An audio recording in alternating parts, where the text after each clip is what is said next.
પંચમહાલ જિલ્લાના ગોધરા તાલુકાના ગઢ ગામ પાસે અમદાવાદ ઇન્દોર હાઈવે પર ફતેપુરાથી સુરત જઈ રહેલી એસટી બસને મોડી રાતે અકસ્માત નડ્યો હતો।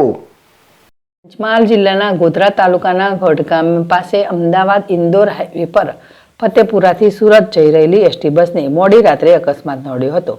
અકસ્માતમાં એસટી બસમાં સવાર 18 મુસાફરોને ઈજાઓ અને એસટી બસના ચાલકને પગમાં ગંભીર ઈજાઓ પહોંચી હતી।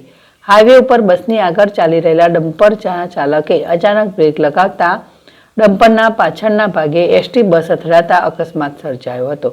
એસટી બસ આગળના ભાગેથી અથડાતા એસટી બસનો ચાલક બસમાં જ ફસાઈ ગયો હતો, જેને ગોધરા ફાયર બ્રિગેડ પોલીસ અને એસટી વિભાગના કર્મચારીઓ દ્વારા બહાર કાઢવામાં આવ્યો હતો। અકસ્માતના પગલે ગોધરા તાલુકા પોલીસ તેમજ ગોધરા એસટી ડિવિઝનનો સ્ટાફ તાત્કાલિક ઘટના સ્થળે દોડી આવી અકસ્માતમાં ઈજા પામેલા એસટી બસના ચાલક સહિત તમામ મુસાફરોને 108ની મદદથી સારવાર માટે ગોધરા સિવિલ હોસ્પિટલ ખાતે ખસેડવામાં આવ્યા હતા।